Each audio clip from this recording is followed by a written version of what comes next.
le 23 mai 2024 chez Félicia, l'identification, chapitre 7. De la maladie à la guérison. Alors, il faut que ce soit clair dans notre esprit ce que constitue une malédiction et ce que constitue une bénédiction. On va faire un petit résumé. La malédiction, c'est l'humiliation, la maladie physique et mentale, rupture familiale, pauvreté, défaite, oppression, échec, désapprobation de Dieu. Alors on peut chacun faire une petite introspection et se dire, est-ce que nous avons expérimenté ces choses ou est-ce que nous les expérimentons encore? Est-ce qu'elles sont présentes dans nos vies? Est-ce qu'il se peut que je subisse une malédiction alors que, oui, je crois en Christ, je crois dans sa mort expiatoire et je crois aussi dans ses bénédictions. Mais si on se pose cette question, est-ce que dans ma vie, il y a toujours des parties d'ombre qui ne sont pas éclairées et qui m'affectent? Et je vous ai déjà partagé qu'il y a 3 systèmes immunitaires. Il y en a un qui affecte notre mental, notre esprit. Ok? Il y en a un qui affecte notre âme. Alors, ça peut être des liens d'âme, ça peut être aussi des liens spirituels démoniaques. Il y a aussi une guérison aussi dans le corps. Qui explique un peu les liens d'âme. Ben, les liens d'âme, ça peut être quelque chose qui est transmis de génération en génération, par exemple. Ou, par exemple, le film 8 mai. Dans le film 8 mai, on voit que la grand-mère disait déjà à sa fille tous les hommes sont mauvais, tous les hommes sont comme ça, etc., etc., etc., etc.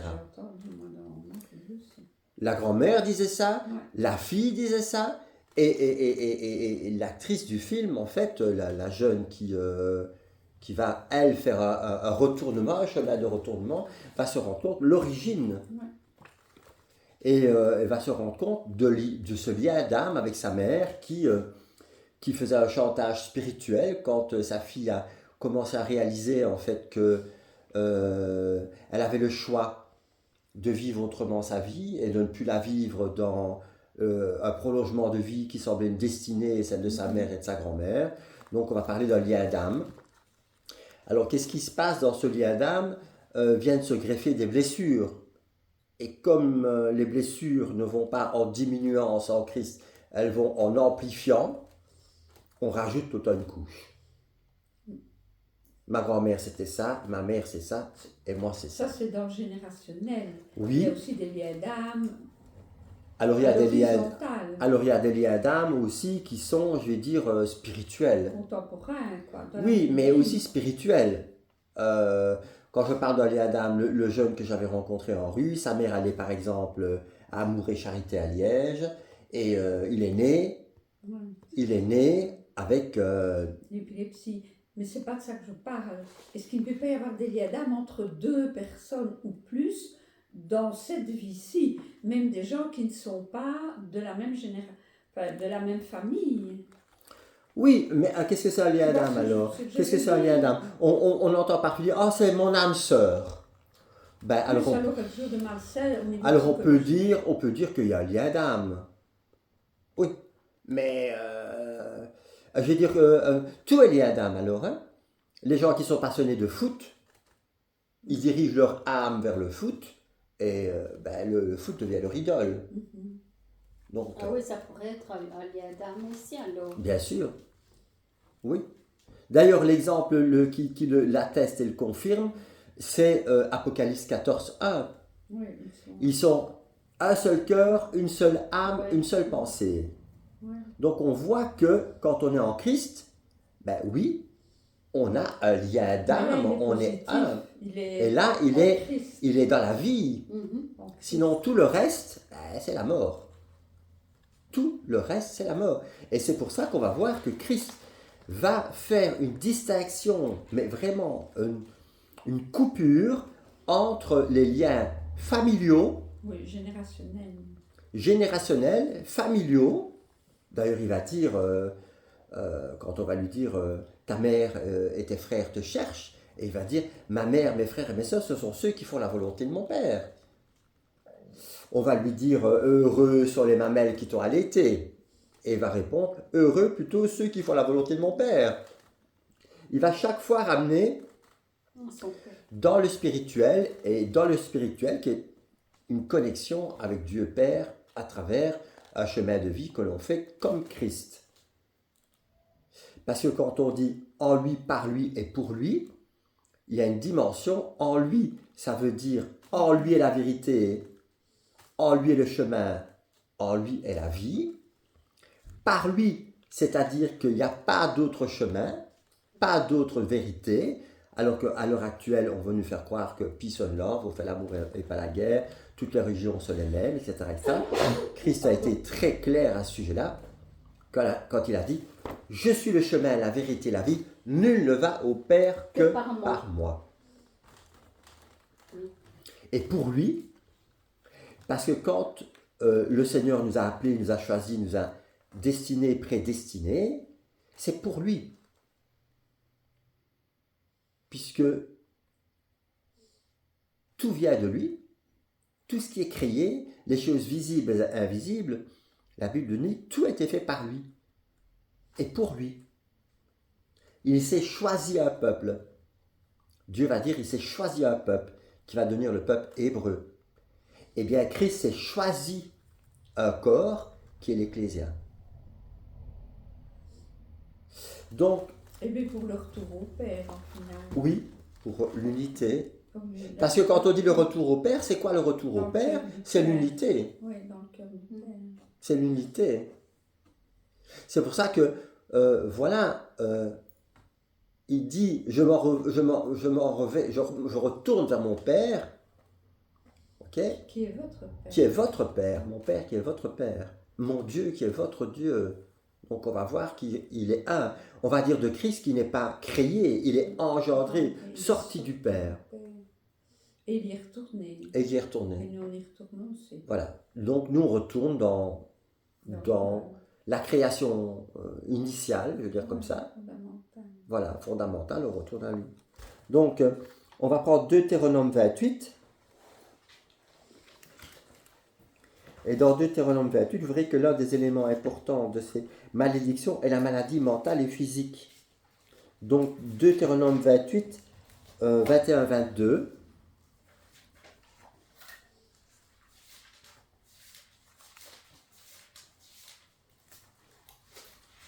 Tu l'as, Félicia?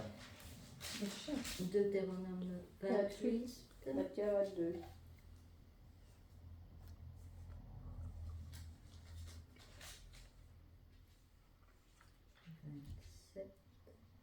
Voilà, 28. 28, 21, 22.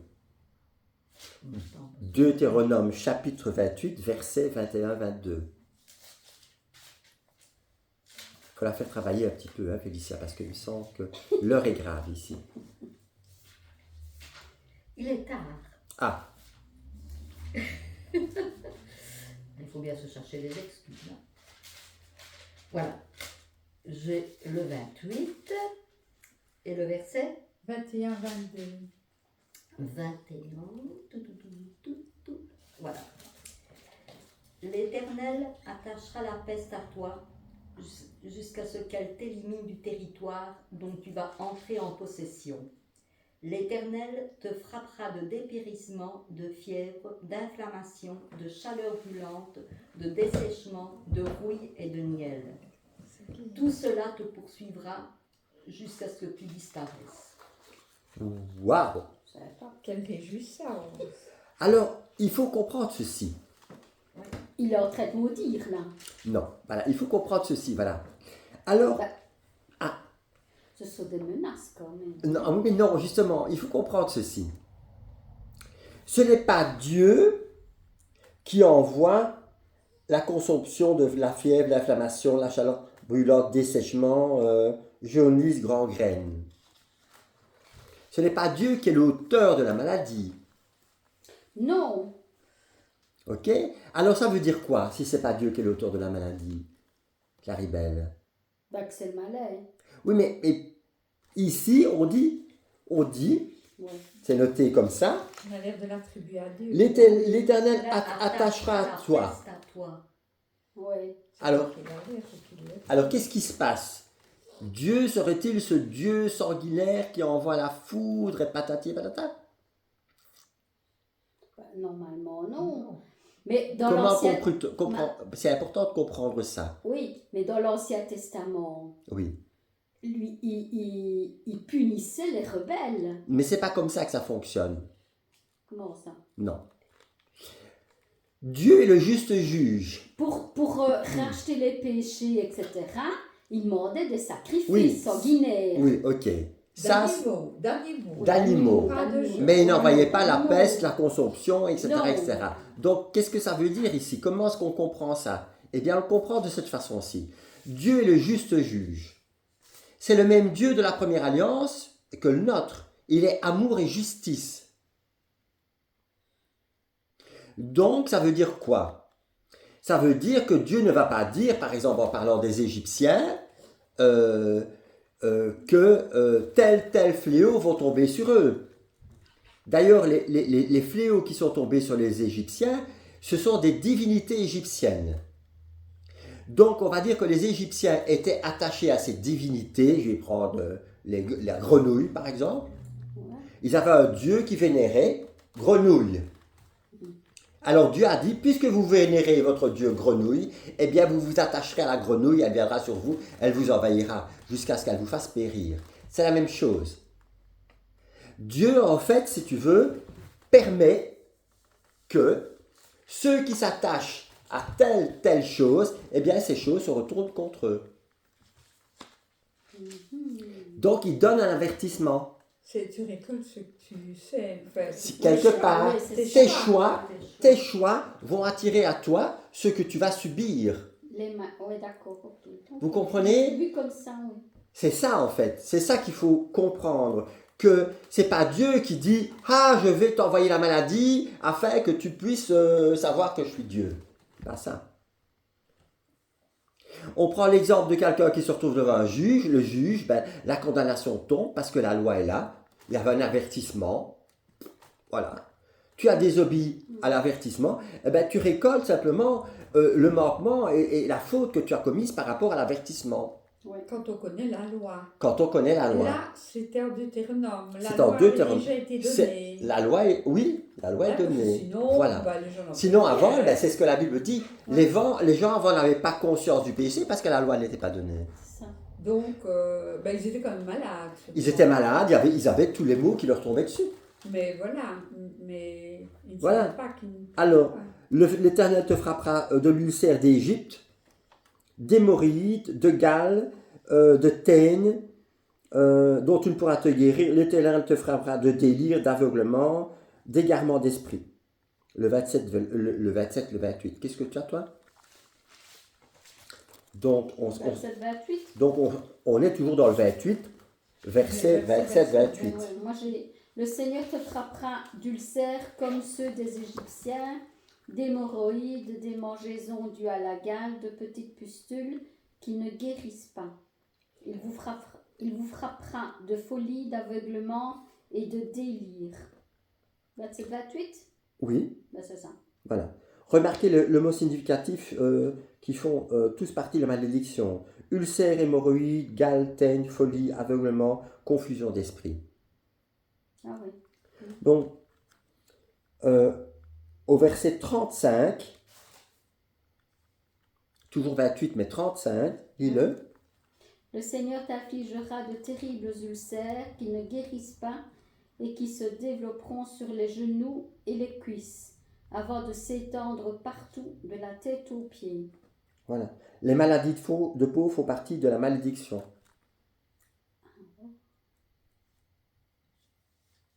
Alors, versets 59 et 60.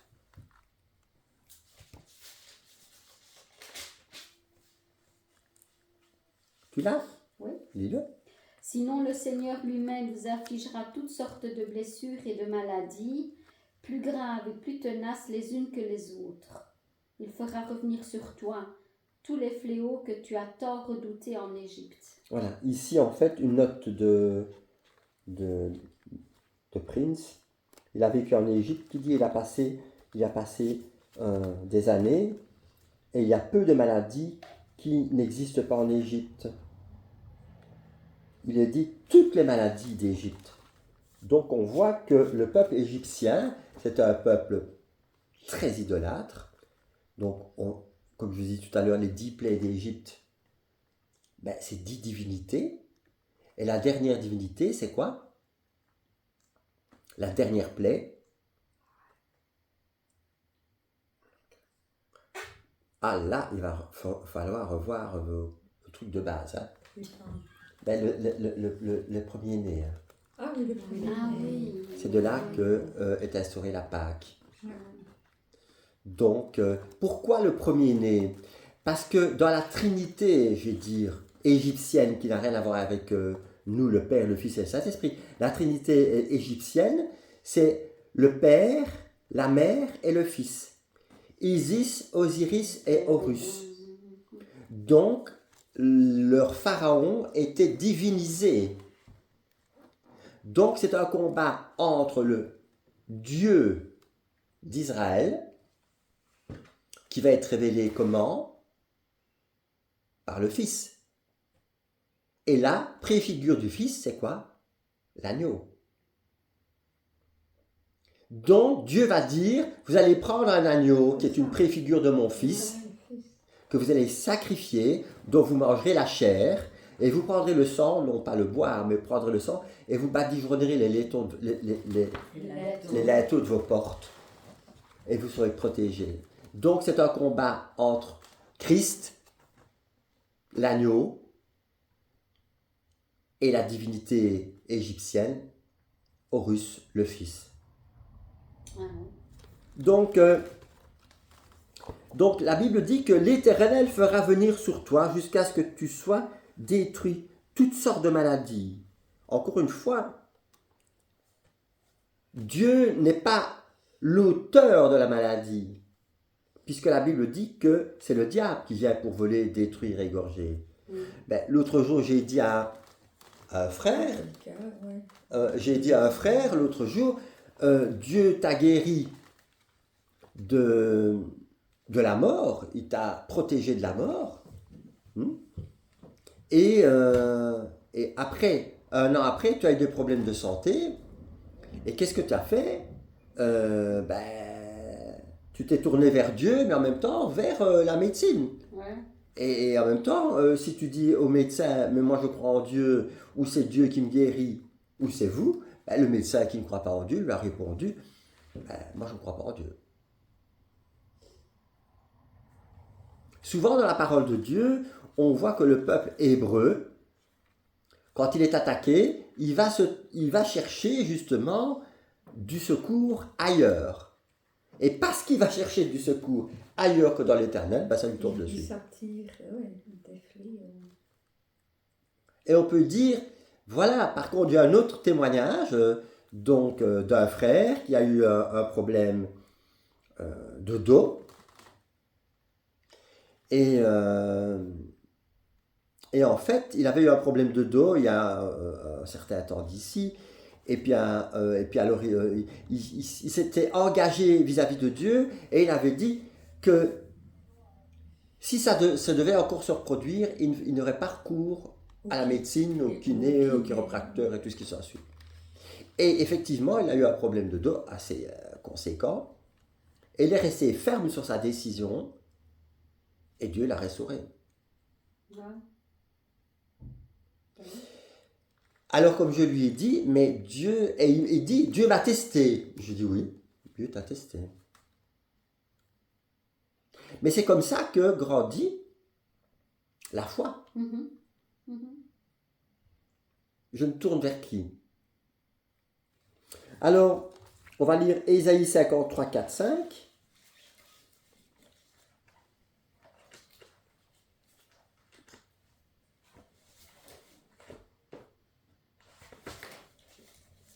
Et là, on a des signets. Félicia, oui, il n'y en a presque plus que des signets. Il aurait dû te prendre une Bible avec onglet. Elle est Ben oui, soigneuse. C'est ce que. Mais bon, celle-ci me convient parce que les caractères sont plus grands. Oui, mais il y a des Ésaïe. Bibles avec onglet avec des grands caractères. Ésaïe 53, 4 et 5. Il y en a Maria, ça là, j'ai des Oui, moi, j'aime j'ai bien, pas moi. compris pourquoi. Mais c'est vrai qu'après- Ça l'ennuie, elle. Mais à partir d'un moment, on connaît, on sait où est le livre d'Ésaïe, on sait... Je sais plus, moi. Hein? C'est avant les psaumes, les amis. C'est de la première alliance. Hein? Oui, je sais. Mais... C'est les psaumes C'est avant je les l'ai. psaumes. Pas. Tu l'as? Oui. Vas-y. Pourtant, ce sont nos souffrances qu'il a portées, c'est de nos douleurs qu'il s'est chargé, et nous l'avons considéré comme puni, frappé par Dieu et humilié. Mais lui, il était blessé à cause de nos transgressions, brisé à cause de nos fautes. La punition qui nous donne la paix est tombée sur lui, et c'est par ses blessures que nous sommes guéris. Waouh. Donc, on parlait tout à l'heure d'agneau. Oui. Ok? La première fois qu'on va voir ce principe de l'agneau, c'est en Égypte, à la sortie d'Égypte. Ok? Remarquez ici qu'on parle d'infirmité, de douleur. Nous devons savoir que les infirmités représentent ce que nous appellerons les faiblesses congénitales, comme par exemple les gens ayant une tendance héréditaire au diabète ou à l'arthrite, etc., etc. C'est une infirmité, une maladie qui serait auquel nous sommes exposés d'une façon, je vais dire, héréditaire. L'infirmité, Jésus a pris nos infirmités, nos maladies, nos douleurs. Et ici, on peut dire que ce n'est pas spécialement héréditaire. Ça peut être la conséquence de notre façon de vivre. On mange mal, comme la Bible dit, hein, manger c'est bien, De vie, trop manger, etc., ben, ça peut créer justement une faiblesse dans le corps qui va se... Les émotions, hein. Oui, oui, C'est évidemment. aussi. Oui, bien sûr, hein. Oui, mais moi je parle ici du corps, Mais ce qu'on justement, les mange. émotions Les peuvent émotions avoir des jouent sur le- répercussions Oui, sur non, mais la moi, maladie. ici, je sais, ici je parle ici du corps, Oui. dans ce que je mange, dans mon corps. Ensuite, il y a ce que je mange par rapport au spirituel, ce que j'entends, etc., etc., ce que je mange. Et dans le mental, ça peut être les émotions, ça peut être un choc, comme on dit, un choc émotionnel, ou ceci, cela. Voilà. C'est les trois systèmes immunitaires qui sont liés et qui vont agir ou séparément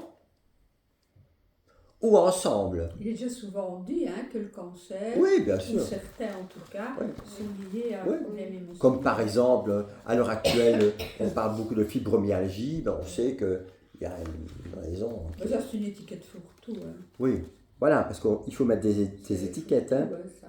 C'est une dépression en fait. Donc tout ce qu'on lit à propos de la mort de Yeshua, ses promesses de guérison, tirées d'Ésaïe 53, est pleinement confirmé dans le Nouveau Testament. Les deux récits sont absolument en harmonie, l'un avec l'autre. Donc on a lu Ésaïe 53, Matthieu 8, 16, 17.